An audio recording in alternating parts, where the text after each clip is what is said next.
Welcome back to Mind Talks, the second episode, featuring Bryant over here, my mentor and a good friend of mine, and I have Mark, my brother, down here. So, yeah, man, want to introduce yourself, Mark, and give it everything, same with you, Brian.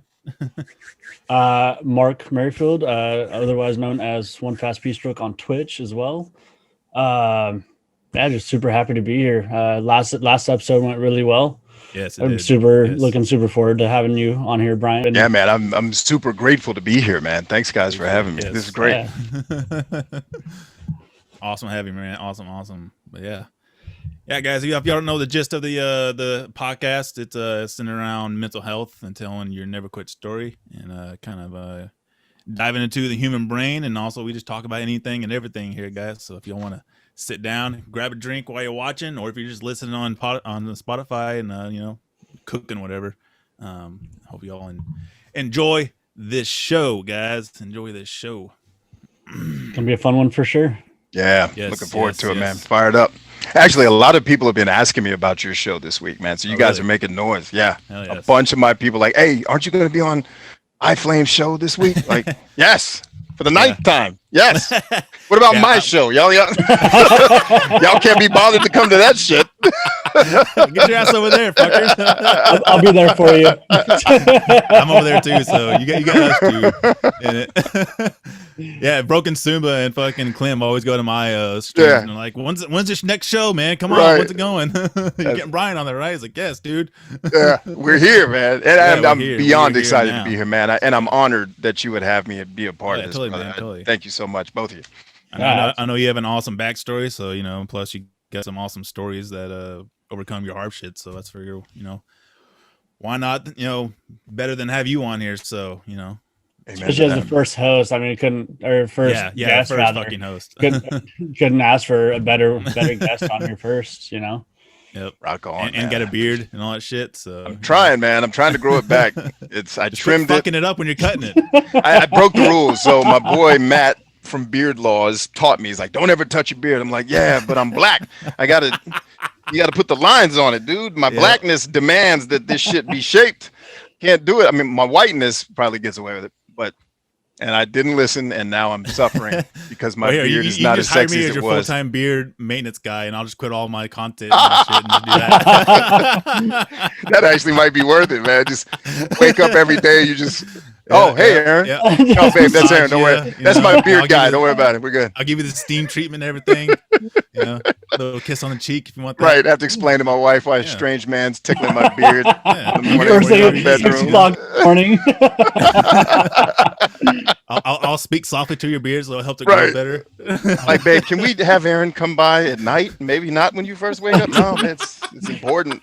All right, well, whatever time you don't want, I'll take the other time. So if you take night time, I'll take morning. Perfect. The beard whisperer. That's what you change your whole brand to.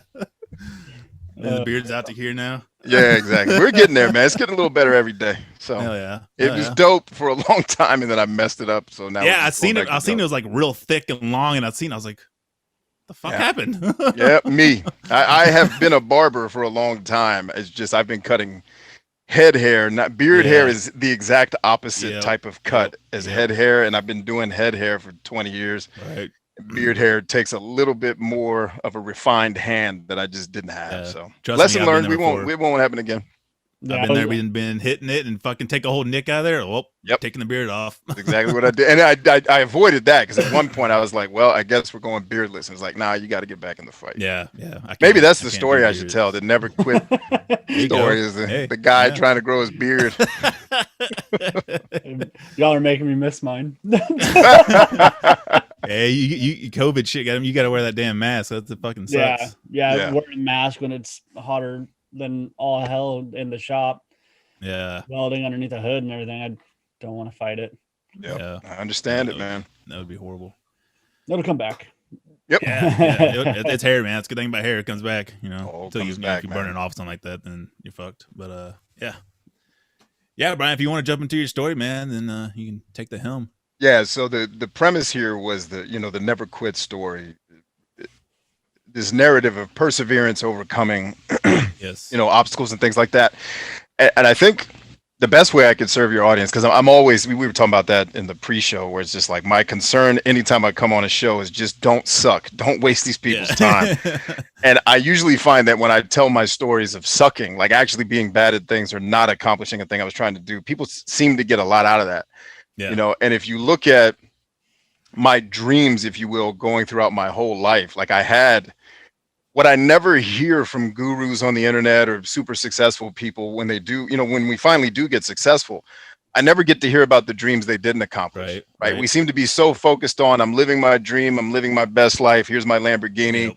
Here's the money that I'm counting on my bed next to the stripper. It's like, how did you get there? Though? Is this a rap video or is this your life? Like, this isn't, and that's great and that's cool and it's very attractive, I think, to young people who haven't lived a lot of life and know that that's not how it goes. But I think there's more to be learned and more to be gleaned from people telling the stories of not getting their dreams. Because I had 3 dreams that never happened, or that's not true. I had 3 dreams that I pursued, 2 of which pretty hard, and I failed. Like I didn't get those dreams, and one of them can never happen again. 2, the skateboarding dream could, but not without a lot of injury, and I don't care. The third one could technically still happen, but what's the encouraging piece that I want to give to your audience is that the cool part about failing dreams that I learned was the dreams that I failed at weren't the real dreams. Yeah. And that was the revelation was, oh, these were just what Stephen Pressfield, one of my favorite authors and a mentor of mine, someone I have talked to personally and was this close to being on a podcast with him a couple months ago. He teaches that we have a thing called a shadow career or a shadow dream, the thing we go to because we can kind of be good at it, but it's really because we're scared to go after the thing we really care about. Because if we fail at that, that's too soul crushing. Right? So like if you go back to my childhood, my first dream technically was to be a professional skateboarder. Okay. Right? Because I hung out, I met this kid in my neighborhood, a Puerto Rican kid named Tommy. What's up, home?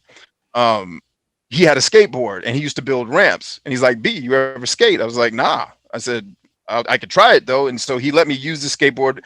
And every day he and I built this relationship skating together. And then he started showing me videos of Tony Hawk. I was like, yo, that is a dream. Like, did that dude just spin 7 times in the air on a skateboard from a helicopter? What? Yeah, I want to do that. That seems amazing. So I started skating every day, trying to get better, learning the ollie, learning the no comply, doing boneless. I was killing. Can't skate vert to save my life. I'm too black. All right. That's the whiteness in me was good at street. The blackness couldn't get vert. But one of my boys shows up like 2 summers later. We're still getting after it. And he does it. The kickflip had like just come on the scene as a big move. Exactly. And he did one in front of me. I handed Tommy my skateboard. Was like, how much did you say you want to pay me for this? No bull. I sold Tommy. He still owes me. You still owe me $10 for my Sal Barbier skateboard that you still never paid me for. I saw that kickflip and the smart man in me, if there is anything smart, was like, here's my skateboard, dog. I'm never doing that. Yeah. So I quit. I knew Sal Barbier. He was the only black skater at the time. Right. And so brown guys like me and Tommy was like, that's the only person we can even see. And not that we didn't love the white dudes. Of course you love Lance Mountain and Tony Hawk and Caballero. You love all those cats, right? Bam Margera. But this guy was different and he looked like me. Yeah, like someone that looks like me actually does this. And I could show my dad, yo, dad, black people do this too. Because he'd always be like, why are you doing that white boy shit? That skating and that hockey shit. And he was joking. He didn't care. Yeah. My dad looks whiter than me. God rest his soul. But so I had this dream and then I immediately see something that's just a threshold that's too high. So I sold my skateboard, moved on. Second dream, I start playing football my junior year in high school, realized that I'm underdeveloped, but I have a natural proclivity to be good at this sport. So I start working it's the first thing in my life I ever worked at really, really hard, like every day, running routes, catching passes, doing the footwork, watching Jerry Rice, like just living what I would hear professional athletes go through. And to make that story short, my dream all through high school became, all right, professional football player, that works because I suck at school. All my teachers think I'm dumb. Not exactly true, but they're not wrong. I don't do well in school. I'm a C student at best. And academics isn't going to be my jam because I hate reading and studying. But football, when I'm on the football field, and you got to remember, I come from a household where I'm an abandoned child, abandoned by his biological father. There's other abuse and other issues in my house. So I'm dealing with a lot of pain and a lot of rage in my existence. Yeah. Football is a great outlet for a guy who has an implosive personality. I don't have an explosive. If you punch me in the face, my immediate reaction is not going to be to kill you. It's going to be to process. Like, wait a minute. Well, first of all, what did I do to earn that? Yeah, Secondly, let's try to figure out why this guy's got issues with me, and let's talk it out. Eventually, I'm going to murder the motherfucker that punched me because I'm going to realize he's too stupid to rationally converse with me about why he doesn't like me, and it's just going to be a fight, and I'm going to have to defend myself. But football was a controlled level of violence that I needed to be the outlet for the rage. Yeah. And it made me good at it. To let go of that pent up aggression that you had from that household. Right. Exactly. And so, like, I remember one of my first plays on, because I started as a defensive player, but then I started playing offense. And I realized what made me dope at offense was I played like a defenseman. I attacked defenders when I would catch a pass. My first play ever in a game playing offense was a quick pitch. So they pitched me the ball, playing running back, and you just sweep around the corner. And it was just me. We were watching film that Saturday with the coaches, and I could just hear my head coach going, "Way to run, Bryant." Because literally one dude tried to tackle me. I like kicked him in the chest, and then I ran at the other guy that was trying to tackle me and went helmet to helmet on him when that was still legal, and then just kept running. And the coach was like, he could have juked. Could have just ran for the touchdown. This dude literally just started playing defense with the football in his hand. Like, come here, motherfucker, I'm going to kill your ass. Like, I actually ran up on a dude in a game, a defender who backed away from me because he was like, holy shit, dude, why are you running at me? Hey, I scared him. At you. Hey, I'm supposed to tackle you. What is this? And I ran his ass over. So I was good because I had pain. And I was able to take my pain and turn it into something that people celebrated me for. Yeah. Which was cool because I had so much insecurity and so much I'm not good enough to be in the world and girls don't like me. But football was the first thing I did where people liked me for it. So it's like, I got to do this. And then I just wasn't good enough. And I was too much of a coward. When I had the opportunity to go prove myself in front of college coaches, one of which I actually worked for part-time in a job, the guy liked me. Had the opportunity and I didn't take it because I was too scared. Yeah. So first failure was realizing you're not wired for your dream. Second failure was you're too scared to actually go after it. And that one hurts the most. That failure, the football failure, hurts the most because one, you have to accept you're probably not good enough to do this at the level you want to do it at.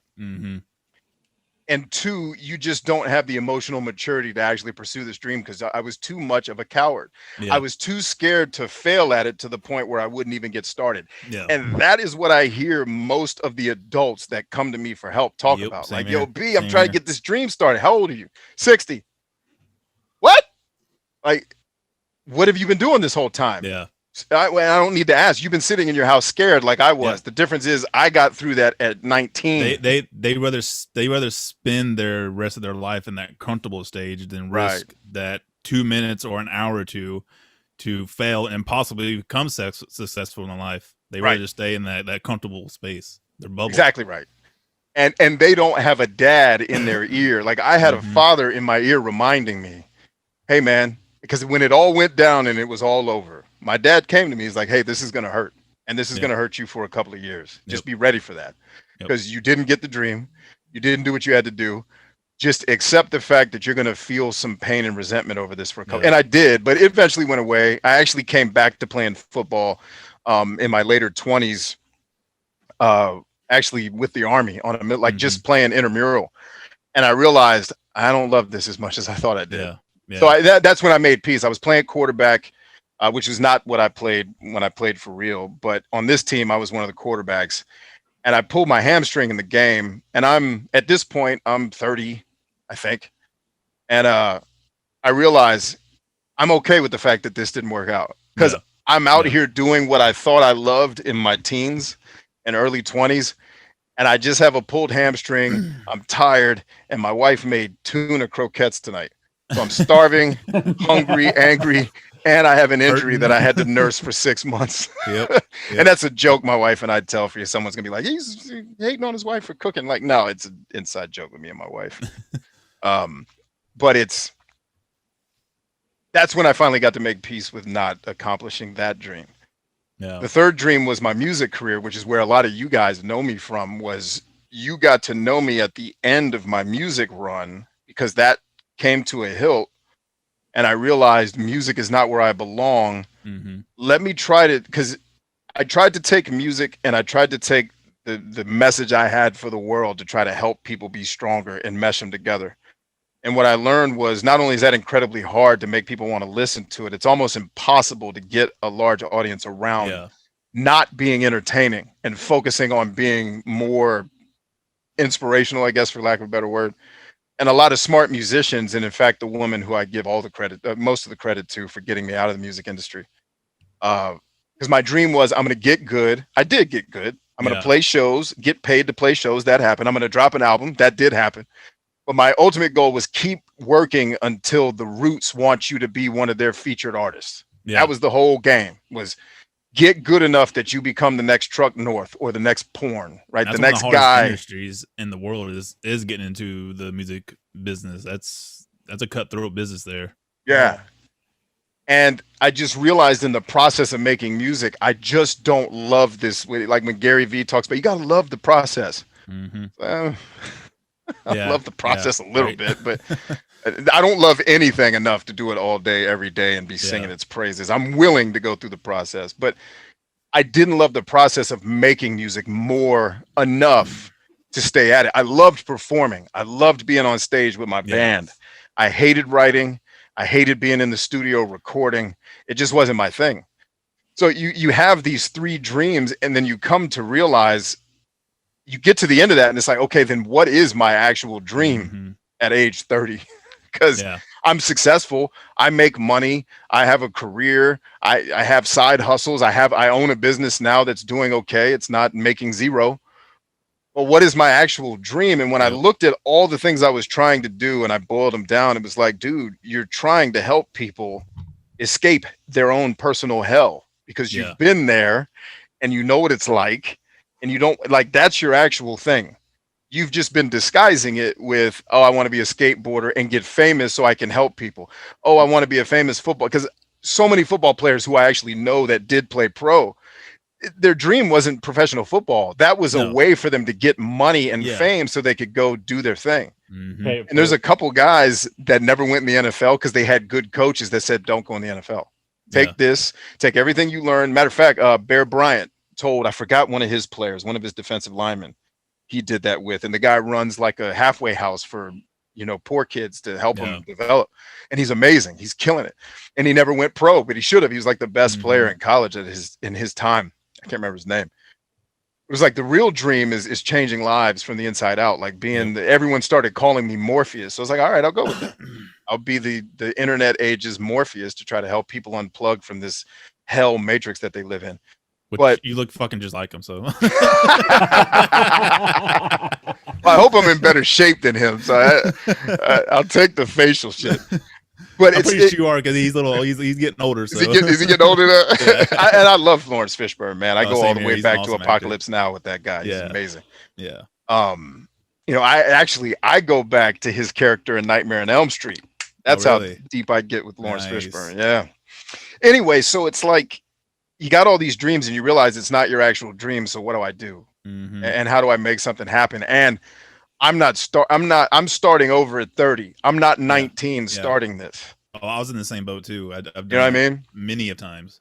So when so many of the people that reach out to me to coach them or to help their businesses, these are folks usually in their 50s. They're older than me, but they have the same story. It's like, dude, I effed around my whole life trying to find my dream. And so the nucleus of everything was, I failed at all these things and I didn't have happiness because I didn't know myself enough. I didn't know that I don't actually like skateboarding that much. I didn't know that football wasn't actually the dream. If you really take why I was attracted to football, other than the emotional outlet, it was also people celebrate me because this is the first thing I've ever been really good at that people cheer for me for. It's like the story you hear, every comedian has that story. It's like, I went on stage, people laughed, and I was addicted. I had to keep making comedy because people finally love me. I'm not the nerdy kid that gets made fun of for, like, people used to call me Nintendo girls.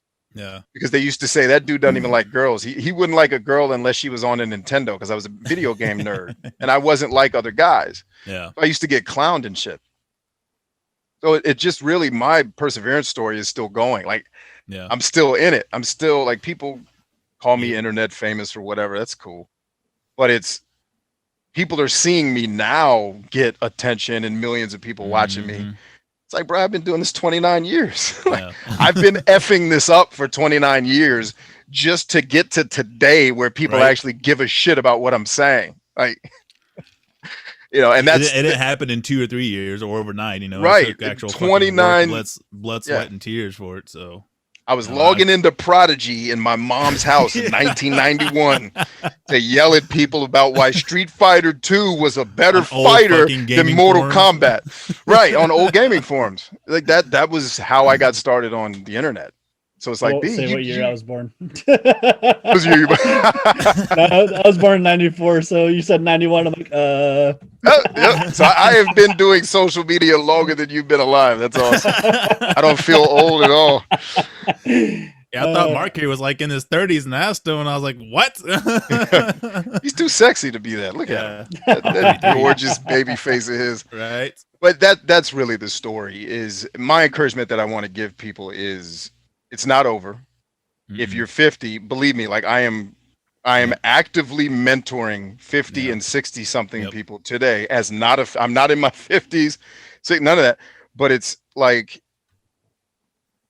the story is exactly the same. It's, I waited until now to pursue my dream, and I feel like the game's over. It's like, dude, you just got started. Like, it didn't take me terribly long for people to start paying attention to what I'm saying, because the beautiful thing is, if you waited to 60 to start doing this, you've amassed a lot of life experience that people are going to respond to. Because the 60-year-old person, I don't care how stupid you are, how uneducated you are, a 60-year-old person has experienced more life than me. Like, I have a neighbor who doesn't read 3 books a week, isn't watching the interviews and the coaching and the stuff that I do. Like, he's not developing himself the way I am, me, as a guy who's, you know, more than 20 years younger than this guy. But I listened to him because he's been on Earth. Like, he was here when shit was happening that I wasn't alive for. Yeah, exactly. So I can learn from him, because he's going to have a perspective. And by the way, he's not a dumb person at all. He's brutally intelligent. But like, I can't have some sense of elitism. Like, I read more than you. Like, no, I learn every day. I always think, I call him coach because he's a martial arts coach, or was. And I'm like, I learn every time I talk to him. I end the conversation with, "Thanks for making me smarter, man. I appreciate talking to you." Yeah. You know, even if he's just yelling at me about some shit he hates about Joe Biden or whatever old white man Republican shit he's on. And that's fine. That's what old white men do. You become Republican and you hate everybody. I'm looking forward to that myself. When do I get to be the old white Republican that hates the world? And that sounds like the best life in the world. You hate everybody. You give no fucks if anybody likes you. Mowing your grass in your bathroom. Mowing grass. I'm not on social media. I'm yelling at my neighbors because they're dumbass. You know, you dumb young punk. Minding your own business, going day by day. Yeah. You know, and so that's really the thing, is the message to anybody who, I don't know what the demographics of your show. If you're 20, 50, 70, the game's not over, and the perseverance matters. But what I will tell you, where I will scare you a little bit, but for your benefit, is you're going to be dead soon. Yes. So you got 2 options. Go to your grave knowing that you were a coward and you didn't even try. Because that was my story. I was getting ready to be dead, having not pursued anything I cared about. And then to answer the guy upstairs, and then I got to, exactly. And I got to answer to him and all my dead friends and mentors that died so I could get here and have this conversation. Because God's going to judge me, and he's going to be like, "Now go talk to your boys." Shit. They're who I'm actually, because God's merciful. Like, all right, man, get in here. My boys are going to be like, "Word, I died at fucking 25, so your stupid ass can come home to your kids. And you could just sit here and do nothing with that. Fuck you. Go to, like, Jesus, get his ass to hell now. Fuck him." You know what I mean? Like, that's what I expect my friend to say if I don't give everything I've got to make this shit work. Yep. Yeah. So that's, I feel, it's never too late. Just get off your ass and start. Yeah. You know? Like I'm working with a lady right now who's in her 60s. Yeah, exactly. She's going to murder it once we cut her loose. That's awesome. Yeah, I get so many emails and messages and comments on my YouTube and stuff, and they're like, how do I start YouTube, or how do I start this? Like, you just start. Turn the camera on. What's the fucking like? It's you being scared. That's what it is. It's fear leading you. You just get off your ass and just hit the record button. That's all there is to it. That's with anything in life. Amen. Just hit that record button and then go with it. Yeah, I've had a few people. I don't do YouTube, but like Twitch wise, I've had a few people message me like, "Hey, like I want to start. How do I start? Like, what do I do? This and that, blah blah blah." I'm like, honestly, get a camera, pick a game that you like or whatever, or if you want to just chat, figure out something that you can just sit and chat about for 2-3 hours. Yeah. And somebody somewhere is going to be just as weird and crazy as you are. That's the thing they never teach you in school is the crazy, quirky shit that you're into. At least 1 million other people like it. You just have to figure out, like, PewDiePie is into things that billions of people are into. So he's going to have a different trajectory than the guy who reads philosophy books on social media. Yeah, like, right. There are just probably as many people into philosophy books, but they're not hanging out bored out of their mind waiting for a skinny Swedish kid in a fat suit shoving video game controllers up his ass to entertain him because their life sucks. Like, I'm not talking to people whose lives suck. Like, talking to people who are killing it. That's my message is, or people who may not be killing it, but they have the potential to be killing it, and they just don't know why they're not. And it's like, I'm not talking to the kid who needs to watch. Like, if you're watching PewDiePie, there's a good chance it's not etched in stone, but I'm probably not the guy you're watching after that. If you're consuming more content than you're pursuing working or learning, then you're probably not the person that I want. You're not the guy. And there's nothing wrong with that. Like, I love Felix, man. He makes some funny shit. I'm not gonna lie. He's funny as shit. I've seen some of his videos where I've cried. Like, this kid is funny as shit. I mean, that's the reason he's in the position he's in. That's why he's where he's at, because he's good and he works hard. But I'm not watching his show every day. Like, it's same here. I got shit to do. I can't do that. He's been grinding it for a while too. I mean, he was grinding for 5 or 6 people for a couple years, and 8 finally years he's been at this, man. Yeah, he was streaming and doing all that to nobody for the longest time, and then he blew up, and he was finally found. I mean, he was definitely deserves it too. He does. Yeah, he and people don't know he had to go get a job while he was like. People don't know in the process to become PewDiePie, he broke down and went and got a job. Yeah, because he wasn't making any money. It's like, y'all don't know that. Y'all only see the success, and then you get jealous. You didn't see all the bleeding he did out of his anus to make this shit work. Controllers.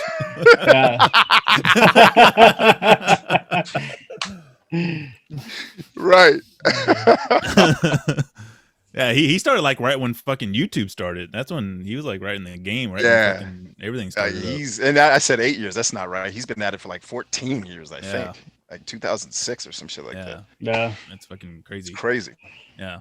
I've been at this 16, 17, 18, 19, 20, 21, 22. 7 years? Fuck. Yeah. Fucking time goes by fast. Fucking hell. I didn't know it was that long. But and one other thing I'll give the folks just kind of on my journey of perseverance. I told you it took 29 years. It would have taken me 4 years if I knew back then the things I teach people now. Yeah, same here. It's that whole story of, if anybody ever reads the Bible and you read the book of Exodus and it talks about the journey of the Israelites after they escape Egypt, the journey from Egypt to Mount Sinai, where they were supposed to go and worship God, I think was a 4-day journey. Yeah. It took them 40 years. Shit. But it took them 40 years because they were fucked up in the head, not because they didn't know where to walk. It's like, they knew where they were going. They just had issues. And they couldn't accept their like slavery, or forced indentured servanthood or whatever it was that they were. Ask whatever historian you want to believe. But the bottom line is it wasn't their ideal life, no matter what. And when you walk out of that, you need time to recalibrate emotionally and psychologically before you can be like, when I came home from war, I wasn't right. I was completely out of my mind. But the story is what should have taken 4 days or whatever days it was, took 40 years. It took me 29 years to get millions of people to pay attention to me. Yep. But had I had someone that knew how to do it and could show me how to be self-aware, I would have, like, I have friends in the NFL, or they're not there now, they're retired because we're all old farts. But friends of mine that played in the NFL who I've sat and had dinner with, and we've talked, and they've seen me train. They know the shape I'm in. They're like, you could have played. You could have gotten picked up by a team. You wouldn't have been Jerry Rice the way you wanted to be, probably, because you're on another level when you're that guy. Yeah. And you don't have the work ethic. As much as you work hard, you ain't got Jerry Rice. I was like, that's true. I'm not in my backyard with parachutes on my back, trying to fix the fact that I'm slow. Like, because Jerry Rice was slow as shit. Most people don't know that. He's the best wide receiver ever, and he's one of the slowest who's ever played. I'm faster than Jerry Rice. No bullshit. But who cares? He didn't need to be fast. He figured out how to beat people. Yeah, exactly. But they're like, you could have made a team. So it's like, if I had better minds maybe around me at different times, that could have happened. I could have made the root shit happen. In fact, the lady who got me out of the music industry, but ultimately it wasn't for you, or you would still be doing it. Right. And that's the thing. Like, the encouragement to folks is, I still could have done these things with the right mindset and the right help. Like, get people to help you on your journey, because that's the thing I didn't have access to. Because when I got started, there was no internet that I could just go on Instagram and ask a guy to mentor me. Me and my first business partner used to bitch all the time, but where the fuck do we go to find mentors? Because all the seminars and shit we go to, we know more than these guys. Like, shut! I have more experience than most of these people in leadership and all the things that I'm asking for help for. So where do we go to get help? Because Facebook didn't exist yet. Yeah. Well, I was back when I was, lost and not knowing who I was. I didn't even know what a fucking mentor was until I met you. And, so and I was like, what? This is the mentor? They help you out and all that shit? And I was like, oh, this is fucking awesome. This is dope. So I started watching your stuff, and then I started watching other YouTubers, and I really got into YouTube and all that stuff. And then that's dope. I started my YouTube, and it just exploded, man. I just kept on working at it, and I ended up fucking loving it. And then I really found a passion for it in the process. I loved it out, and I love all this shit. So I just fell into it. So I found my calling, I think, man. So I think so too, man. I can thank to you for that, for a little bit of that. Well, I thank you back, because you've allowed me to be a part of your life. You've allowed me to be a part of your adventure. And you may or may not have heard the story of, I always say 10 years ago, but at this point it's been quite a bit more than 10 years. When I started telling the story, it was 10 years ago. There was a time where I sat on my bed with my gun and thought, maybe me and the world are better off with me not here. Because I had gotten to the bottom of that well of, I'm not a soldier anymore. I'm not commanding troops. I'm not a famous musician, or even, I don't need to be famous. I'm not interested in fame, but I want to be successful, and I want to say shit that matters to people, right? I'm not that. I'm also not a professional football player with women all over the world. Because secretly, the other reason I liked football is because it made women like me. Make no mistake. I'm not a bastion of altruism. I wanted to get laid too, or at least have somebody hug me, for God's sake. Yeah. But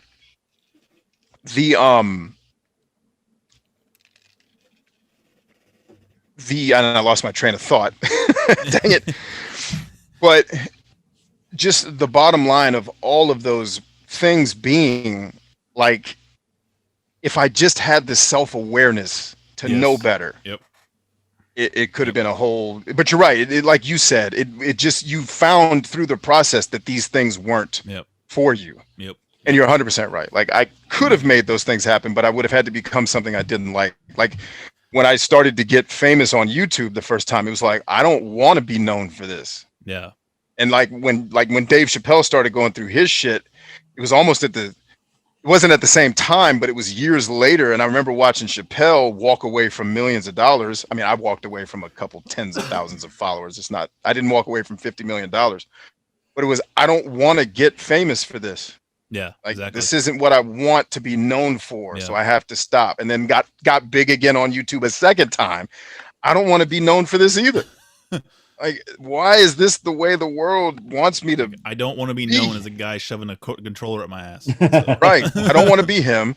I don't want to be the freaking pseudoscience dating doctor, which is what people were trying to turn me into with the psychology shit. I remember that shit. I was like, dude, you're attracting narcissists because you fucking suck as a human being. Yeah. Or you're awesome and you're just insecure. Fix either one or both of those things and narcissists will run from you. Well, plus people like to feel like they're getting information, but it's a false information to build themselves up or to accomplish what they're doing, but it's not helping them all because they're not finding the right outlet to actually get the right guidance or information that they need. So they like the Myers-Briggs shit, all that shit. It helps in a sense, but most of it's fucking bullshit, you know? Yeah. Yeah, and it can help with certain things, Yes. but it doesn't help the way people are trying to use it. And I guarantee someone watching the show will be, I made my decision for marriage based on Myers-Briggs, and it worked perfectly. Yeah. Thank you, lady. You're awesome. Yeah. Live your life and live the dream. You're one of 8 billion people. Yeah. So you're the 1%. We're probably not going to base our methodology on you. I've been gay for 13 years. Right. It's like, I get that but there's 7 other things you did that I can point to scientifically and can measure that made your marriage work, that have nothing to do with your stupid ass 4-letter code that you're worshiping. Yep, exactly. So my thing was, people like, B, why are you against the Myers-Briggs? I said, never said I was against it. Simply said I started reading the science behind it, and the methodologies have problems, as all personality tests do. But I walked away from it because you guys are trying to use it like damn dating future advice. predicting horoscopes. Like today, your lucky numbers are 3, 16. Get the fuck out of here. Like if that's how you live your life, win. Yeah. And I want you to win hard, but I'm not the guy you need to be consulting because I don't believe in that shit. Like I can't help you. So I wanted to kind of go back just a little bit. So we're talking about your 3 stories and how you were wanting to get like either like professional or anything like that, so you can help pay forward and help others with their story and try to get work up and everything. And I definitely see that with where you're at now with helping people and how you've gotten to where you are helping people and that's the word I'm looking for. There's a word I can't think of it off the top of my head now. But because you were wanting to help people, and that's where you're at now, and that's awesome. Yeah, man, it is, and I wouldn't trade it for anything because. Oh, and that's kind of the hilt that everything was coming to. Thank you, you brought my thought back. So when I was sitting on the bed with my gun, and I never got too far down that rabbit hole, but it was the ability to help people that brought me out of it. Because I went back to your days as a soldier. You loved parts of that. What was it? It was being there for my men, being able to protect them when they needed someone to protect them, being a big brother when they needed a big brother, being a pastor when they needed spiritual advice, being a guy to encourage them when we know we're getting ready to die on this stupid mission we were given. But hey, I'm going to do everything I can. And if anybody needs to die, it's going to be me first. Like being able to do that made me feel alive. It made me feel like I mattered. You know, I wasn't being celebrated for something I was good at, but I was doing something I knew I was good at, which is you had a purpose, inspiring the spirits of other humans. Exactly. Yeah. And if you talk to any of my soldiers, what most of, at least the ones I still talk to, and ones that don't talk to me probably don't like me, and probably for good reason, I'm sure. But they'll tell you the one thing they remember about being in combat with me was they were like, "Sir, you were never scared. You were always positive. You always had an encouraging word." I said, "Well, I deserve an Academy Award because I was scared out of my mind. But I knew if I showed that, you guys would lose face. Like if I lose face, the team loses face. I got to look strong. I got to look like I'm not phased at all by that RPG that just blew up 6 feet away from me. Hey guys, anybody see that? See where that came from?"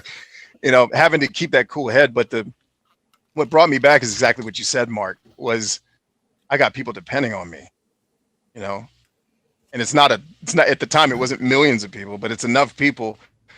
You know, I started getting emails from kids who used my videos to get through chemotherapy with brain cancer. Like, what? My dumbass videos got you through that? Like, I'm glad. I'm eternally grateful. But that's essentially what.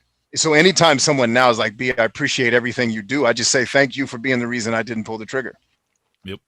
You know, you guys are a part of that. And then Aaron talks about, you know, me mentoring him, but you guys, what you'll find is you guys mentor people, and I'm sure you already have, is you guys teach me way more than I'm ever going to teach you. Always. And I'm finding that too. I'm finding that a big thing that, you know, yes, I've mentored people and mentor people right now, but I'm finding that they're more teaching me how to mentor them than it is me mentoring them. Yeah. Every person I've ever coached has been sent, and this is just my kind of thought process. God's like, send this person to Bryant's life because I've been trying to get something across to him, and then Bryant's going to have to help them do it, and then realize Bryant doesn't do this well. Yeah. And it's like, oh, I just told this woman how to fix this part of her marriage. I don't even do that shit. And what it does is it forces you to say, then do it. Because you can't be coaching people on shit you ain't doing. It's like I might go to my wife, hey babe, let me make the bed. You know, so it helps me realize just how many shortcomings I still have. And it's beautiful. Like when I talk to the people I help directly, not just the folks on TikTok, I try to bake in all my stupidity. Like last night, I sent a message to my team. I had 3 things for them. I said, all right, listen, I'm going to stream tonight, so be ready for that. I got to get on a business call with a business owner I'm helping. He's got an emergency in his business, and he's my guy. I got to help him. So that's going to take an hour. I said, I also have to go to apologize to my wife for some stupid shit I said earlier. Now, on that group message are several people that have paid me to coach them. And some of which with relationship shit. So the normal thinking person is like, well, I'm never going to tell these people that I have problems, because how are they ever going to look up to me if I have the same problems as them?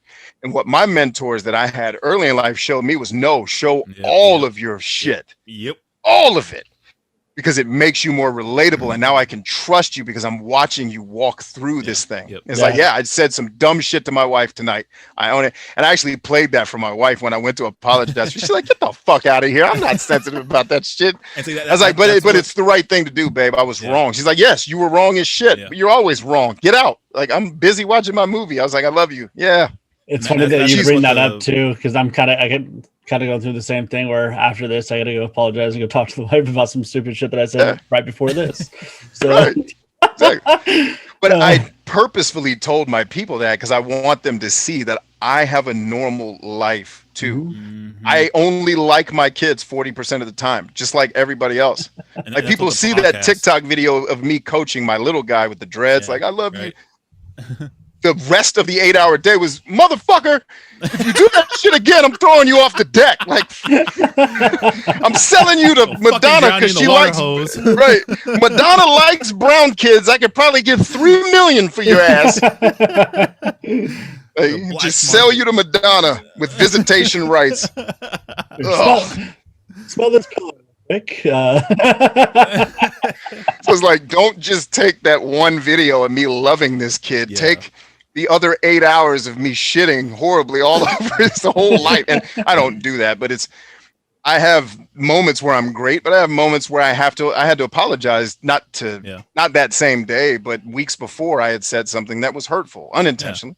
And it hurt his feelings. And dad and son had to circle the wagons to talk about it. Exactly. But I want people to see the stupid side of me. Like I keep telling people, come watch me when I play video games. Yeah. So you can see all this high cerebral shit that I say.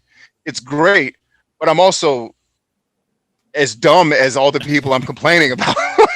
I am part of the apes. I'm the same way. So, like watch me solve a puzzle in a video game if you want to question my intelligence. Like, where do you like beef? Just fucking put the right.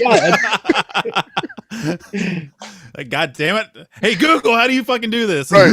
Like I've done puzzles on live streams where friends of mine have gotten like physically angry. Like, if you don't take the ball and put it in the third hole, I'm gonna kill your whole fucking family. And that was a woman. Like, I hate you right now. Like, fuck you and everything about you, that you're too stupid to figure out this puzzle that all of us figured out 18 minutes ago watching this stupid. Right. Like, then just tell me how to do it. I'm too dumb. I can't. No, wrong finger. Right, exactly. Like, if you need any question as to whether or not when I call humans retarded apes, if anybody's questioning whether or not I include myself in that number, just come watch one of my gaming live streams. Yeah. Be like, oh, he's an idiot like the rest of us. Got it. Yep. Yeah, I'm glad you brought that up, because that's what the podcast it centers on, is getting people up on here and telling their hardships, and hopefully someone else that's watching this can be like, hey, they're going through the same thing or similar, or they went through that. I can go through this too. And then they can push through whatever they're going through and start winning that life. Yeah. And you know, you've been around me. Yeah, that's on all aspects too. I mean, everything. I mean, whether it, like you said, like apologizing to your wife for something that was said earlier that day, or, you know, and just the rest of the 8 hours of the day that you're saying that, like with your kid and stuff, like, we're all normal people going through the same stuff. It's just I mean, if we figure out one thing that can help another person, or if they figure out one thing that can help us, or either, you know, it's huge. Exactly. That's one wrong. That's one thing that's wrong with people in this world is they see these successful peoples like, you know, Warren Buffett or, you know, guy that owns Tesla. I'm drawing a fucking blank on his name. Elon Musk. Elon Musk.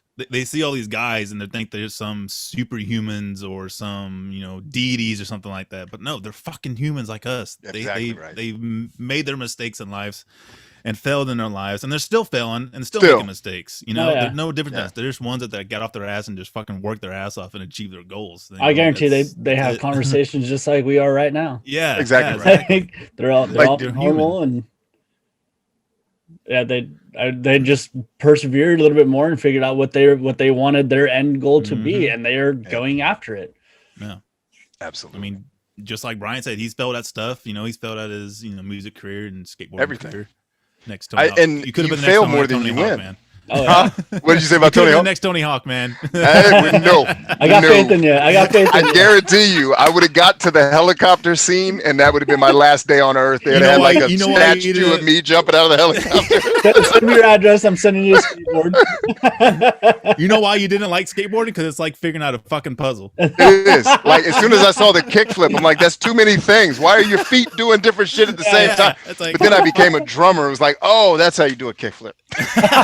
I got it. It's three things at once. Yeah. But you guys have heard of Jocko Willink, right? Yes. The Navy SEAL. So one of my favorite posts he ever did was on Twitter years ago. I don't know, maybe a year ago, maybe 2 years ago. I can't remember exactly when, but he does these morning workouts at 3 a.m. because he's a maniac. Yeah. Who the fuck gets up at 3? I'm up till 3 a.m. I ain't getting up at 6. Right. And so anyway, he's up at 3:48. And it's all in black and white. It's horribly shot, horribly lit on purpose. Yep. And he's like, listen, life sometimes. And he gives this hardcore advice to people, right? That's just get your ass up and work. I have it saved on my phone, actually. One morning he gets up and he just starts telling this story. He's like, so there I was, wife, the kids were all in the rear, and it was just me and the table. And then the insurgents came in, and you're thinking, fuck, did terrorists attack this man in his house? And he's telling the story, I think, of a child's birthday party that he's at with his daughter. And he's like, and there it was on the table, 17 chocolate chip cookies. Roger, I consumed at least 8 of the 17 chocolate chip cookies. And so he's literally calling for backup. Like that's the story is, please send reinforcements. I've fallen. I need support. I've eaten 8 of the 17 cookies and I'm probably going to eat the rest. Please, someone come get my ass. And the whole point of the story was, you get to see this super disciplined dude 7 days a week. And yes, I still go to kids' birthday parties and eat all the fucking cookies at the table because I'm a Neanderthal gorilla who sometimes does brilliant shit. He even said in an interview, like not joking one time, he's like, dude, I'm the worst. He's like, I do jujitsu and I surf and I lift weights and I fucking am terrible. Like, don't get this idea in your head that I'm 24 hours a day. Like, I allow myself to be wildly undisciplined in certain areas. Because why not? Fuck it. I'm super disciplined at the shit that matters. I ate a full bag of fucking corn chips last night. Full fucking like family bag. And I was like, fuck, I ate all that. And all I tell people is just get it in the gym the next day. Like, I did. It's like throwing an interception, man. Yep. Delete it, and then just focus. Next play is going to be this. Where am I going to throw it so that we get the completion and don't turn the ball over? I can't even focus on the mistake. Because that's just going to focus me on what were the mechanics that made the mistake. And now my brain is in that vein of making the mistake instead of focusing on what's the next right thing I need to do and stop judging myself. I can't believe. Yes, you can believe it. Even Tom Brady throws 3 interceptions and still wins Super Bowl. Like, it's fine. Yeah. But this morning I ran 3 miles. So, at like problem solved. 20 fucking degrees. I did my little walking in the ice storm workout earlier.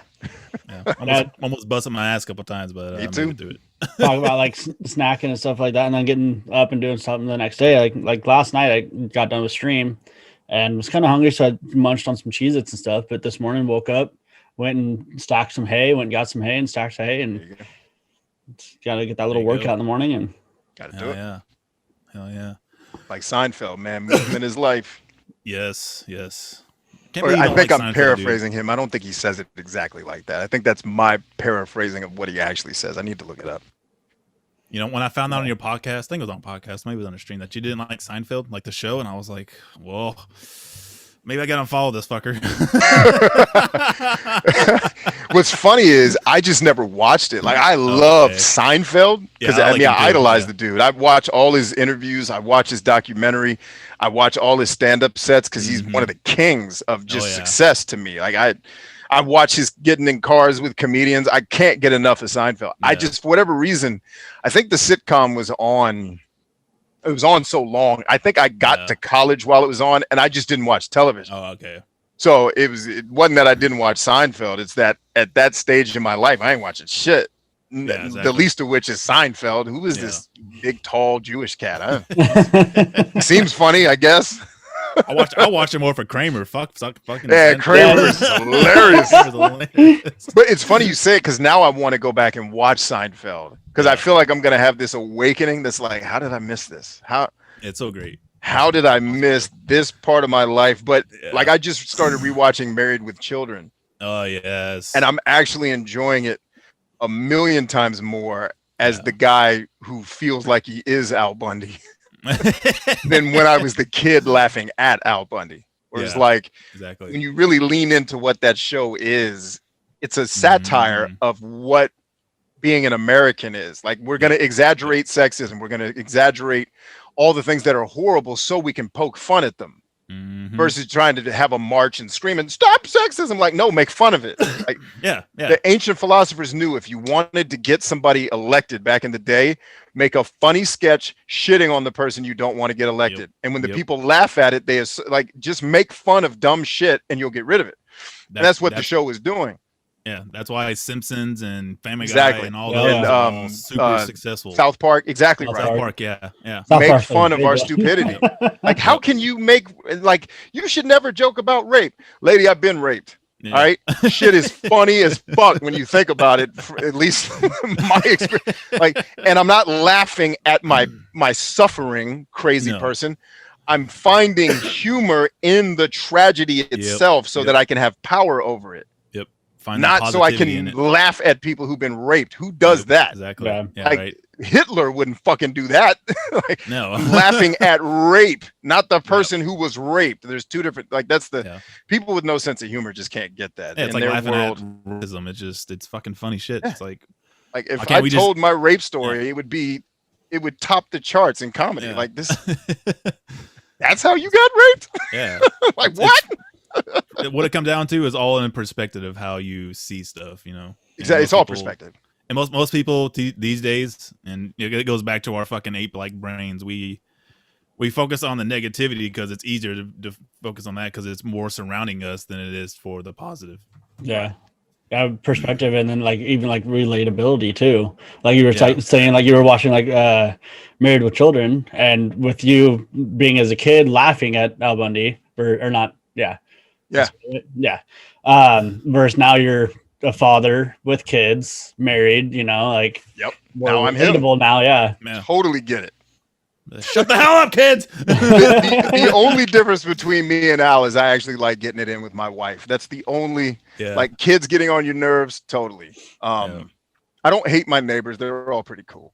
But like, if my wife was nonstop, like, yo, let's get in the bed, you would see me on streams a lot less. That's the one Al Bundy trait I don't have. But I also can say that knowing that I get the joke. Like, the joke isn't that he's repulsed by his wife, is that he's been with her for 30 years. Like, enough. Like, we've had all the sex, lady. Like, let me watch the game. Shit. Fucking tired of each other. Let me just relax. Like, just go home. Give me that beer, woman.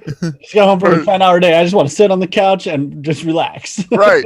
Right. Exactly. You know, and I truthfully married somebody that's nothing like Katie Seagal or Peg. You know, I married someone who I like hanging out with and shit, so it makes it a little easier. Yeah, that always makes it easy. Track bullshit is fucking wrong.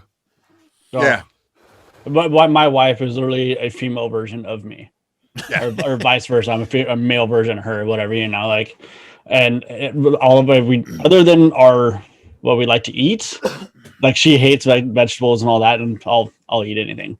But other than that, like we both have the same likes towards whether it's cars or just anything in life, Right. And it makes it nice.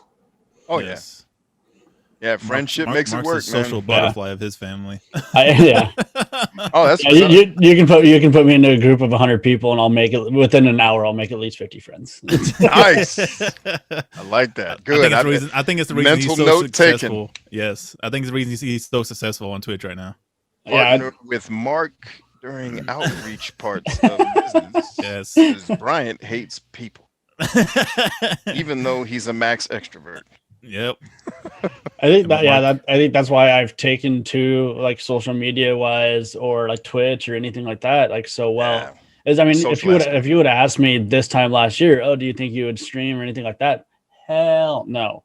Yeah. I like meeting people and I like talking to people and everything else like that. I love people's backstories, and that's why one thing with when Aaron had asked me if I wanted to do this and told me what the aspect behind it was, I was like, absolutely. Yeah. Just so I can meet, I can learn.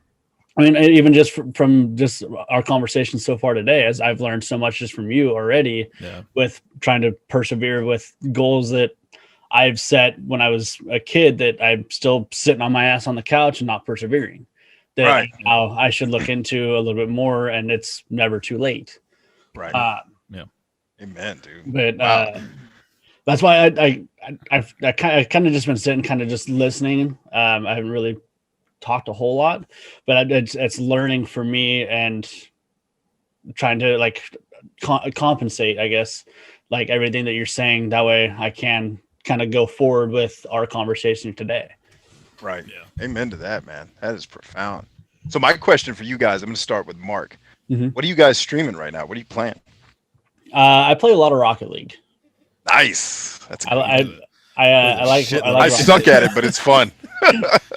He underestimated. He plays a fuckload of Rocket League on his stream. Yeah. That's what's up. That's a great game. I'm terrible at it, but damn, it's fun. Oh, I am too, dude. I cannot hit that ball for to save my life. I can probably find my balls on me, but Yep. I've got a fair amount of hours into it.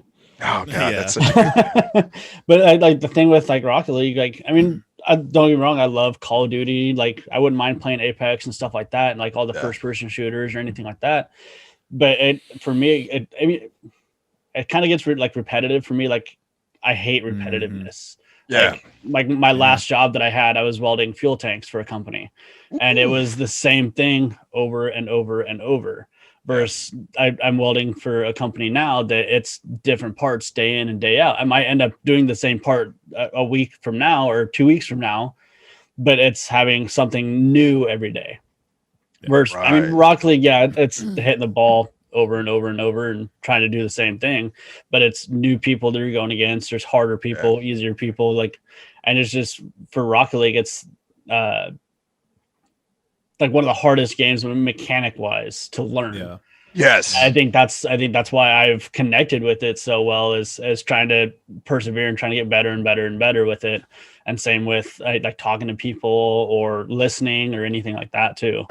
I think that's why it's also a gamer because it's essentially it's soccer with a fucking car. Yeah. So you literally have to communicate with your people to actually be able to get the ball and move it with each other. So it's a people person, and then it's a perfect game to stream because it brings people in. Oh yeah, and if they want to play with you, then then you can actually be like know this person as you're working with them, becoming this team and stuff. So it's like the ideal game to stream right now.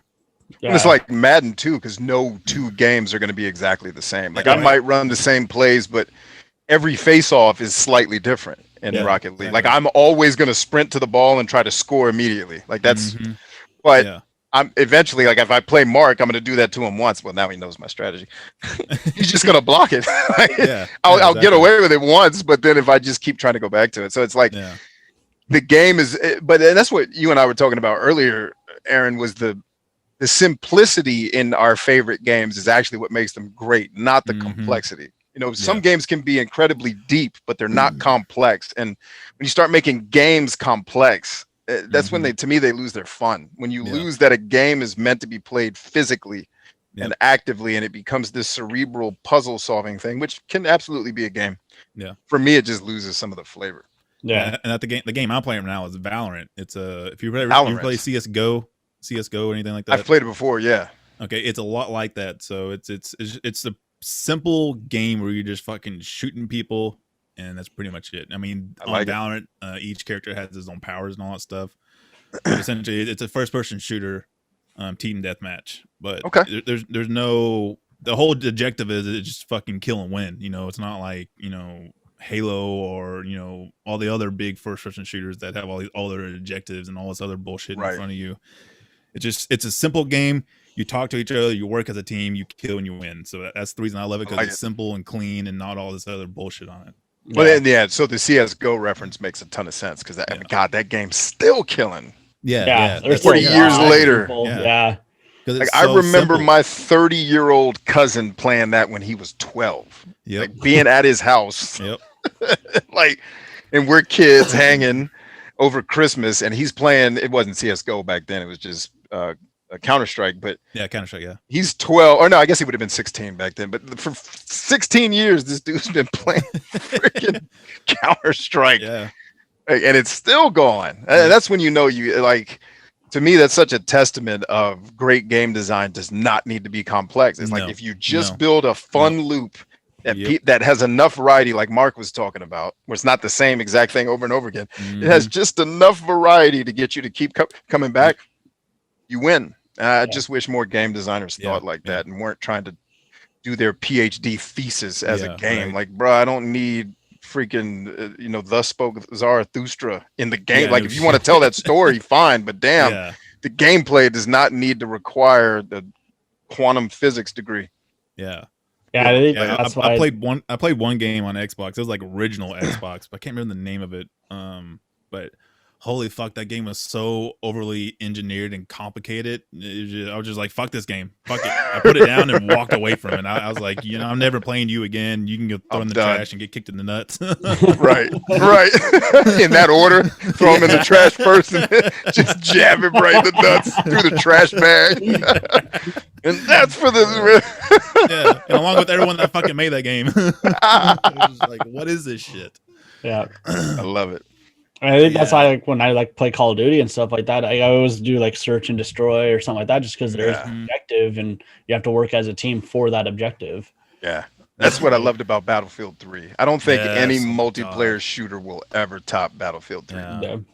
They got it, because even Battlefield 4 didn't have it. It was like, you guys had lightning in a bottle. Just change the maps. What are you doing? Like, you guys had the perfect game. It's the same way with Call of Duty 2. It's like, why did y'all change everything for? Just keep it fucking that way.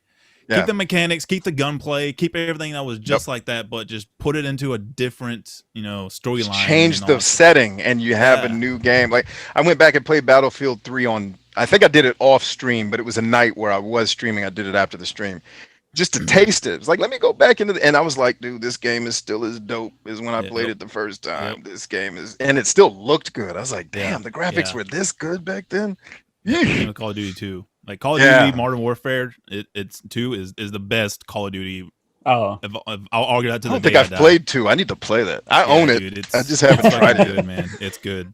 The story is good. Everything, the campaign, the multiplayer. I need to play that. Everything is good about that game. It's just because I've played Modern Warfare. I never finished Call of Duty 2 because I sucked at it. Yeah. I skipped I skipped Call of Duty 3. Skipped World War 2. Skipped Modern Warfare 2 and 3. And then I think I tried Black Ops. Didn't stick with it. Finished Black Ops 2. Finished Infinite Warfare. And then last year finished, and this is all campaign stuff because I don't really do multiplayer. And then I finished Infinite Warfare, which the campaign was great. Like, what? And everyone's, this game sucks. Like, what are you talking about? Why is no one playing this? The spaceship scenes, I'm like, dude, this is better than Star Wars Battlefront. What are you doing? Suit you get and all that shit up in there and stuff. And I was like, what? And the story was actually dope. Like, the spoiler alert is if anybody cares about a call, like, the main character dies to save the world at the end. Like, hell yeah, this is dope. It was awesome. And you're fucking down that corridor of that fucking street and get drones and shit going on. Yeah. It's like a fucking, you're actually in a war zone. It's just chaos going around you. Yeah, it was an awesome game. Awesome, man. Awesome game. Yeah, I was gravitated towards like Halo 1 and 2 more than anything else, just because of the campaign. Dude. Oh, Halo 2 is untouchable. Campaigns were amazing. Oh, if y'all have an Xbox, I do. Okay, 360. I got all of them. Okay, Xbox 360, I Xbox have a One. Xbox One. Okay, well, I didn't really get in. I didn't really get into games until kind of later in life. I was Okay. more of an outdoors kid. I was out on a bike with buddies or something like that. Just I can relate.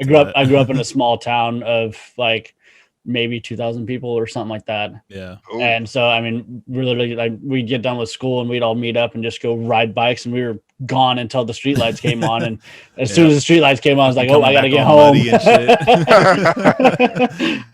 Mom, you better wash off in the fucking water hose. Right. Like 30 degrees, you're out playing in the snow. Yeah. I remember. I was like Yeah. that too. Yeah, I same didn't here, really man. get deep into games until I got an NES, and I didn't get that till I was in middle school. Yeah. So my I parents didn't get were deep into not games about till the getting me 360. shit when it was new. Like, you want a Nintendo, go get a job. Like, damn. Yeah, 360 is when I really got into games. Yeah. Like my height of my gaming career. But So what's the game though? But Halo 3 or just Halo in general, the Halo servers are shutting down December 25th or something like that of this. Really? month I did not know that. on the 360. So Yeah. that takes it all the way through Halo 4 then. Yeah. So a Halo run through 4 are done. Yeah. Oh no, all the way to Reach. Oh damn, I forgot about really? ODST and Yeah. Reach. Jesus. Yeah. Yeah. All the way to Reach. Yeah. So Wow. all those games are getting shut down on the Xbox 360, all the servers in December. So That's crazy to think about, man.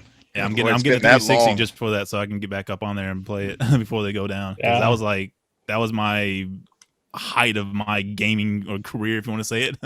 Was So I 360, still so- play local with my kids, but I haven't played online. So that's the cool part, is at least the local multiplayer will still work. Yeah. Yeah.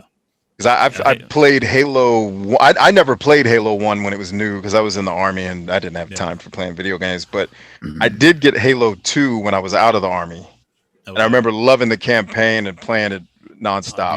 Dude, the Halo series. Oh, yeah. I wish Bungie still owned it. Fucking 343 fucked it all up. Yeah. But, yeah, hey, Halo 3 was my stuff, man. I played the fuck out of the multiplayer. I was like top 2% in the world and all that shit. Wow. Yeah. Hey, you need to dust that off and stream it, man. Just show Yeah. people Yeah. the skills. So, yeah, that was like literally for like 2 years. That's all I did was get off work, go home, jump on Halo 3, and just play that till like 2:00 in the morning. Go to bed and fucking repeat that over. Wow. Yeah. That's awesome, man. Yeah, that's how me and my buddy. We were junior high back, Halo 1, Halo 2. Yeah, and so we'd get done with school, and me and him would just team up. We'd play all night and just finish the campaign on every level that we could, and Yeah. just the objectives of it was amazing. Yeah. Wow. I wish I was stuck with it, man, because I probably could have gone places with it. But Probably still can. Yeah. yeah, true. You just have to translate it to a game that's going to stick around. Yep. That's the reason I'm playing Valorant, because Valorant There you now go. is fucking exploding right now, and Yeah. it's an amazing fucking game. I love it. Yeah. Fuck Call of Duty and all those other games. I do love Apex, but I I've don't think never played Apex I've loves seen my fucking kids play it. Because every time I get it on PC here recently, it's just been crashing and crashing and crashing. So I was Ooh, like, no bueno. uninstalled it, and I was like, all right, I'm taking a break from that shit. Apex wise, I played it like when it first dropped, but all my buddies were all on like PlayStation. I had an Xbox, Yeah. so I never really got into it a whole lot, like with trying to play with friends or anything. That's one thing, like Rocket League, like especially with it being free to play now, is like all my buddies that were wanting to play, they just didn't want to crossplay. buy it or something. Yeah, and then the cross-platform too, because I'm on PC, but I have buddies that are on PlayStation and Xbox and Switch that are all playing it as well, and we can all team up and Yeah. Mhm. play. It makes it nice. Yeah, Good stuff, Valorant man. is only PC right now. I didn't know that. Yeah. I think I've heard of it. It sounds familiar. I'm so out of the loop with game stuff. Like one of my boys, I was playing. We did our Thursday night hangout, and he was like, "Yo, did you see the Mass Effect trailer?" I said, "For what?" He's like, What? "Bruh, please YouTube Mass Effect trailer." I was like, "All right," Oh, and he made me watch it with him. And I was like, "Oh snap, this is happening." He's like, "Yeah, welcome out of your Is it a new cage." Mass Effect? They're remaking the trilogy. Oh shit! What? It's I due didn't know out. this. I think it's due out this summer, if I'm not mistaken. That's fucking dope. Mass Effect All trilogy is being remade. Awesome. So, For, yeah, like, looking- PC or what? Everything. Oh, that's awesome. Hell Yeah, yeah. I think it'll go as far back as Xbox One, and then as far forward as all the new stuff that's out. To Okay. include the answer to your question is I'm not sure because the video doesn't tell you, but my boys Yeah. seem to believe it was going to be on everything, including PlayStation 4 and Xbox One, which is cool because I probably won't be getting the new consoles No. until they have games that I want to play. It's kind of like I thought about getting one for the show just as part of the collector versus wild thing, but I was like, I'm collecting more stuff from our childhood and past, not really new stuff that much. And I don't care about these new consoles. I don't need to play Demon Souls remastered tonight. Like I can wait. It's fine. I'll probably hate it anyway. So I mean, I dumped $2,500 in my fucking PC. Why do I need? Yeah, exactly. And that too. Like Yeah, I just did 1,700 on my laptop. So it's like I don't need another console to not play games that don't exist. It's like I can wait till the exclusives come out on PC and play them on there. I just need Crackdown 4. As soon as Crackdown 4 gets announced, then it's like, all right, time. Let's go. Yeah, you said you love that game, right? Crackdown is the original Crackdown, I think, is number 4 or 5 on my top 10 of all time games. Check that out then.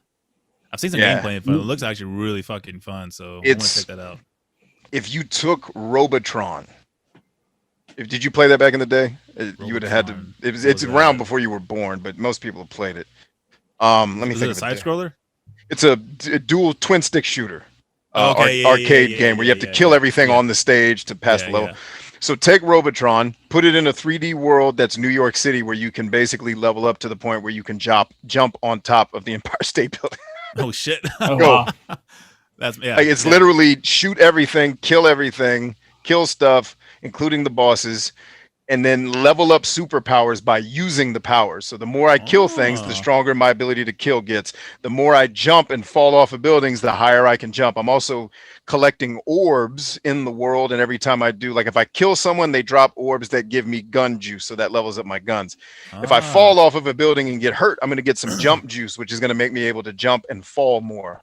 That's cool. You're just playing the game is how you level up. There's no random encounters or XP. It's just literally every time you do a thing, you get more points to get better. And then eventually you're jumping over buildings at the end of the game.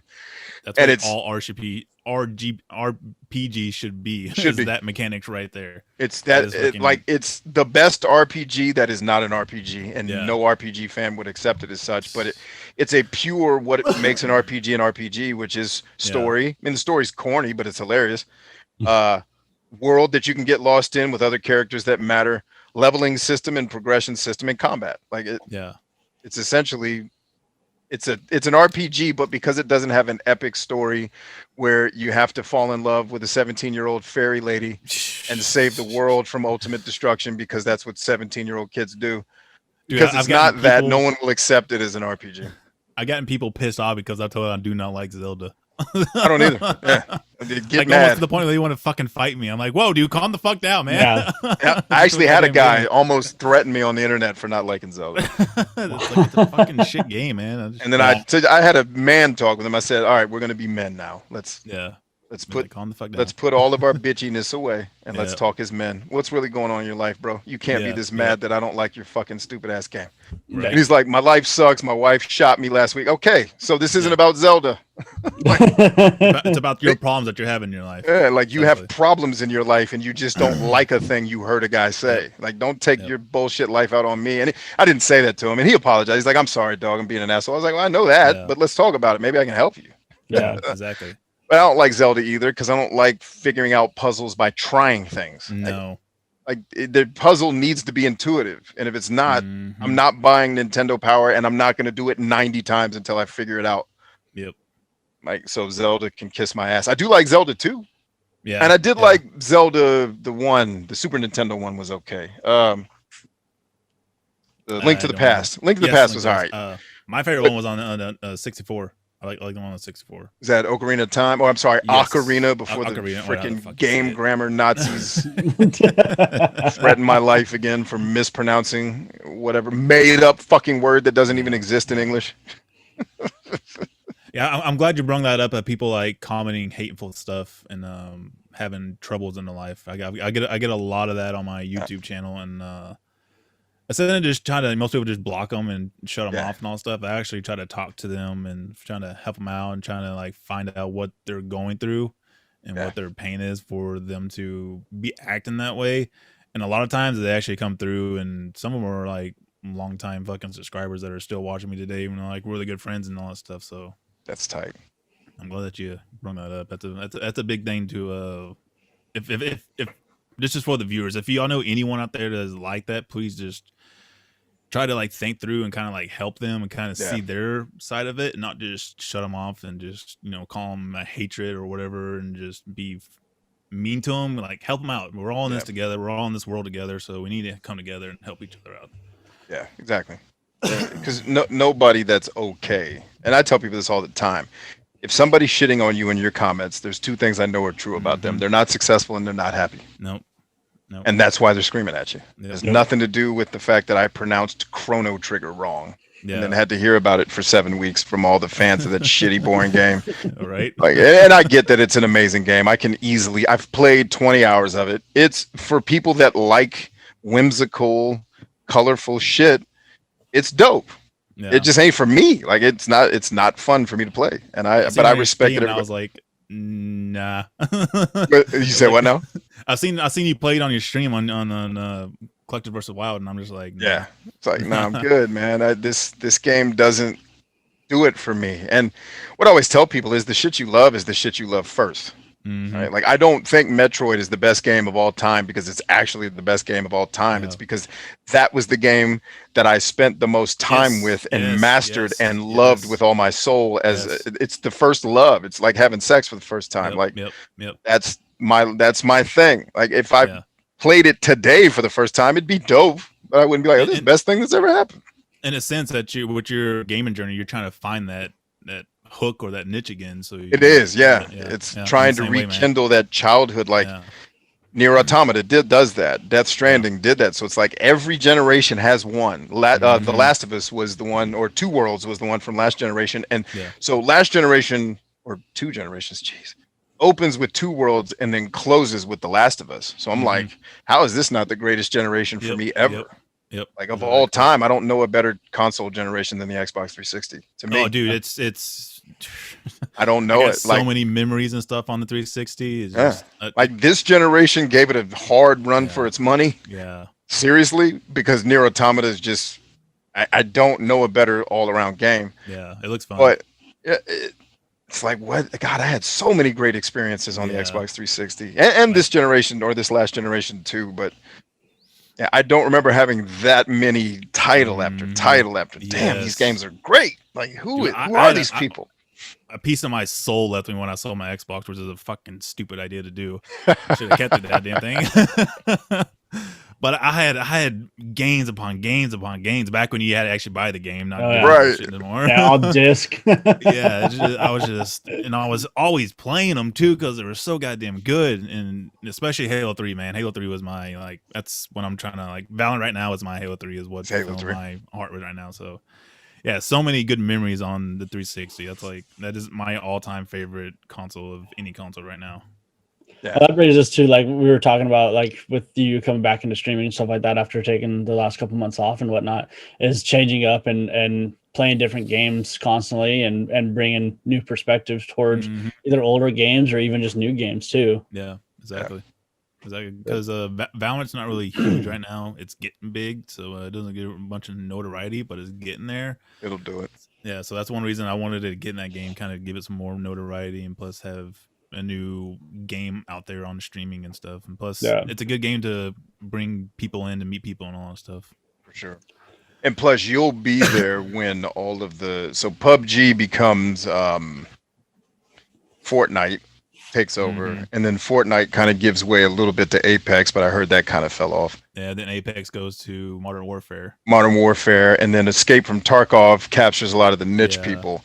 You're in Valorant, I think, before that next swell of people are looking. Like, once they're all burnt out on Fortnite and everything else, they're going to need something to palate cleanse. And then I bet you Valorant will be one of those games that people swing to, and then it just becomes huge. But good news is you're already there, so you've already built a relationship with the game, but also with your audience around the game, so that when everybody's looking at what's this Valorant thing, iFlames becomes one of those guys that's one of the premier guys talking about it.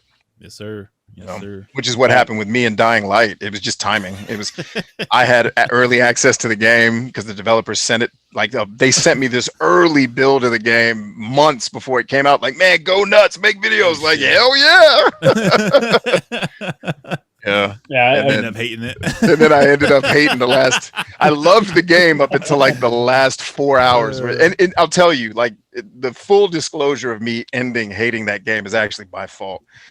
There is something you're supposed to do in the game to get a grappling hook that I never did because I was so done. Like I was over the game. Every video game made after 1996 is just too damn long. All of them. Yeah. And I get to a point with games where it's like, all right, I get it. I'm ready for this to be over. And then they're just not over. So there was some quest line I was supposed to go through to get this grappling hook that makes the game stupidly easier to do things that I was struggling with and cussing the last 6 hours where I stayed up till 6 o'clock in the morning and my wife had to come get me and yank me off the computer like, go to bed, you piece of shit. Off of there. Playing until the middle of the night and you hear your wife's alarm start going off like, ooh, I fucked up. Just did that, didn't we? She just came down to me and was like, is everything okay? Like, I hear you all the way upstairs. This is normal because you're loud, but is everything all right? Are you, should you go to bed? I was like, I have to finish this. No, yeah. She's like, you sound miserable. I was like, I am. But if I quit now, someone's going to die today by my hand. And I can't but my whole hatred for that last part of the game was just because I was too burnt out on the game to play it properly and get the tools that I needed to make that part easier. No, I've been there before too. Just grinding at a game just to fucking finish it. Yeah, you hate the game, but it's just your stubbornness and stupidity that won't gotta finish. Stop. Got an old, kind of more nostalgic game that I just started picking up again that is like that too. Spyro. I don't know if you guys ever played Spyro much. Spyro the Dragon? Yeah. So they came I think I played it once back in the day. They came out with a remastered of all 3 games for on Steam, and I picked it up and started playing the number 1 again, just kind of going through the storyline. Or well, it's all storyline based, but wow. And going through and there's one that I was fighting on for like 5 hours that I just could not beat, and it was irritating the hell out of me. I'm cussing and screaming at the game. My wife comes in, you all right? I'm like, no, I need to finish this. I need to figure out why I cannot get this done. I remember one game I was playing. It was Devil May Cry 4, and there's one part of this where you have to. It's a puzzle fucking part. You would love it, Brian. But you have to go through this portal, but you have to go through it in a certain direction to open it to get into the next world. Well, got it. I'm playing this and I did not know this at the time, so I tried to do this multiple times, probably a couple of months, and I could not get through it. And I finally had to break down and go buy the actual book, the guide for the game, to actually finally. I spent like $40 on this fucking game for this book just to learn this one freaking thing on the game that I could not get through. Wow, it's crazy, man. Things we go through for this hobby. Yes, sir, man. Yes, sir. Well, guys, I think we're gonna wrap it up there, man. I think appreciate y'all coming out, Bryant. Hey, man, honored. Thank you. Thanks for having me, man. This is incredibly fun. I hope we get a chance to do it again, man. I was about to say the same thing. I definitely look forward to having you on again and doing this. Yes, sir. Hey, anytime, man. You guys give me a holler. We'll make it work. Yeah, man. Yeah, absolutely. Love to dig into your back a little bit more, or into your background a little bit more. No, say it the way you just, because that you got to sound clip that. I'd love to dig into your back. Like I got Chris Hemsworth from Twitch telling me he wants to dig into my back. Immediate man crush. Anytime, brother. Just make sure you clear it with your wife. In your ear too.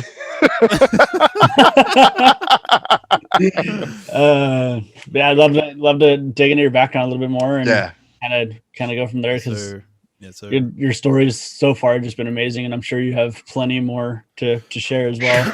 If y'all want to hear him, I'll tell him, man. But sure, yeah, man. Definitely love to hear him. Like I said, the also, you know, it's focused on mental health, the show, the podcast, but Yeah. also it's just mind talks. It talks about everything. I mean, that's why we're talking about games going through, you know, your story going through people getting off their ass. So it just covers everything, man. But yeah, the main thing is mental health. But Man, I can dig guys, it, man. we're gonna wrap it up. I had a blast, man. I had a joy. Absolutely. Likewise. Yeah, Likewise. And thanks to all the listeners too, man. All y'all out there making this stuff happen. You're awesome too. Thanks. Yes, y'all are. Yes, y'all are. Appreciate it all. Appreciate the last podcast. Y'all killed it. It was amazing. I'm sure y'all gonna kill it and blow it out of the water again. And I love every single one of y'all viewers. I love you guys. And I think we're gonna end it there, guys. Yeah, and then Bryant, if you want to take a second to kind of tell where people can find you or get a hold of you too. Yeah, man. If you like me, check out my TikTok, Bryant Chambers Speaks. If you love me, check out my podcast, Bryant Chambers Movement, wherever podcasts are sold. And if you adore me, shoot me an email at contact@bryantchambers.com. You get your mind. Let's talk about how we can help you conquer your mind so you can conquer your world, man. Yep. That's what I do. Yes, sir. Yes, sir. Sweet. And the podcast, this one will be uploaded if if you make it to the end, you're a fucking true fan. It'll be uploaded. It will be uploaded on Tuesday every week. Okay, so, cool. Tuesday at 2:00 every week on YouTube. That's where you'll be able to find it. Then and Spotify as well. Yes. Yeah, Spotify. Okay. Square, man. I'll be looking for it. Yes, sir. Yes, sir.